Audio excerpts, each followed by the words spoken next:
Hola a tots, benvinguts de nou al canal del Raconet. Avui us porto un nou vídeo sobre com creixen els nombres quadrats.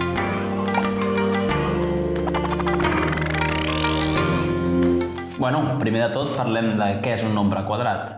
Un nombre quadrat és el resultat de multiplicar un nombre per ell mateix. Per exemple, 25 és un nombre quadrat, ja que s'obté al multiplicar 5 per 5. Un altre nombre quadrat seria, per exemple, el 64, que s'obté al multiplicar 8 per 8. Però per què en aquests nombres els diem nombres quadrats? Doncs molt fàcil, perquè tenen forma de quadrat. Sí, els nombres poden tenir diferents formes. La majoria dels nombres els podem representar com a rectangles, ja que són producte d'una multiplicació, on la base seria un d'aquests factors de la multiplicació i l'altura seria l'altre factor. Per exemple, el nombre 21 el podríem representar com un rectangle, on la base fos 7 i l'altura 3. I en total, si contem els quadradets que hi ha dintre d'aquesta figura, en comptaríem un total de 21. Seria la seva àrea, també. Però hi ha uns nombres més especials que són els nombres quadrats, ja que tenen forma de quadrat. El nombre 9 el puc representar com un quadrat on cada costat medeix 3. També ho podria fer amb el nombre 4, amb el 16, etc. Aquest és un tret molt peculiar que només comparteixen alguns nombres privilegiats. Però el títol d'aquest vídeo és Com creixen els nombres quadrats? Què vol dir com creixen els nombres quadrats? Què vols dir que creixen? Doncs sí, els nombres quadrats no creixen així perquè sí, d'un per l'altre. Tenen una lògica. Quina lògica segueixen? Mireu, aquí em faran falta les regletes numèriques perquè si no, no ens entendrem. Vinga, doncs, agafem les regletes numèriques. Us deixo per aquí per un costat la xuleta perquè recordeu els valors. Si no, és l'1, el 2, el 3, el 4, el 5, el 6, el 7, el 8, el 9 i el 10. Per fer aquesta comprovació agafarem un nombre bastant gran, així ho veurem més bé. Agafarem el nombre 64. Per fer-ho agafarem 8 regletes del 8. Són aquestes d'aquí. Fem això. Ja veieu que a l'agafar 8 regletes del 8, com que és 8 per 8, ja tenim la forma de quadrat. Anem a agafar també el nombre quadrat anterior, que seria en aquest cas 49.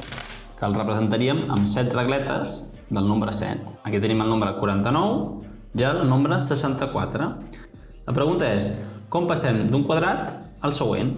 Com creix el 49 per arribar a 64? El que podem fer, per saber-ho, és col·locar el nombre 49 a sobre del 64 intentant ocupar el màxim espai possible. Com veieu, per aquí fora ens queda un espai buit. El que farem ara és intentar-ho emplenar amb altres regletes. La millor opció és agafar dues regletes del nombre 7, posar-ne una aquí i l'altra aquí, i encara ens quedarà un petit espai buit que l'emplenarem amb una regleta d'una unitat. Molt bé, hem aconseguit emplenar tot l'espai i això ens està explicant com creixen els nombres quadrats. Traurem això ara i això una altra vegada. Llavors, com hem vist, el nombre 64 és igual al nombre quadrat anterior, que és el 49, tot el 49, més dues vegades el seu factor, més 7, és a dir, 7 per 2, més 1, 49, més 7 per 2, que són 14, que fan 63, més 1, que fan 64. Anem a veure amb nombres més petits si també passa. Anem a representar el nombre 16. Seria aquest, 4 per 4, és igual al nombre quadrat anterior, que és 3 per 3, que són 9, més dues vegades el 3, 9 més 6, que són 15, més 1, que és aquest, que sempre ens queda aquí. Anem a veure com queda la fórmula. Si això ho escrivim en forma de fórmula, diríem que un nombre quadrat és igual al nombre quadrat anterior més dues vegades el seu factor més 1. Aquesta és la forma bàsica, diguéssim, d'escriure la fórmula.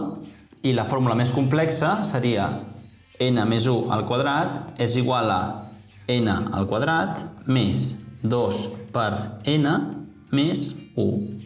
En aquesta fórmula, n és un nombre qualsevol i n més 1 és el nombre consecutiu, és el nombre que va després. Anem a veure un exemple. Anem a buscar el nombre quadrat que va després de 4, de 4 al quadrat, és a dir, 5 al quadrat. Doncs agafem la fórmula i substituïm la n per 4 i ens dona 4 al quadrat més 2 per 4 més 1, és a dir, 16 més 8 més 1, que fan 25. Aquesta norma es compleix sempre amb els nombres quadrats i també passa amb els nombres cúbics, però la fórmula és una miqueta diferent. Aviam si sou capaços de trobar-la. I res, moltes gràcies per ser-hi i ens veiem a la pròxima. Adeu!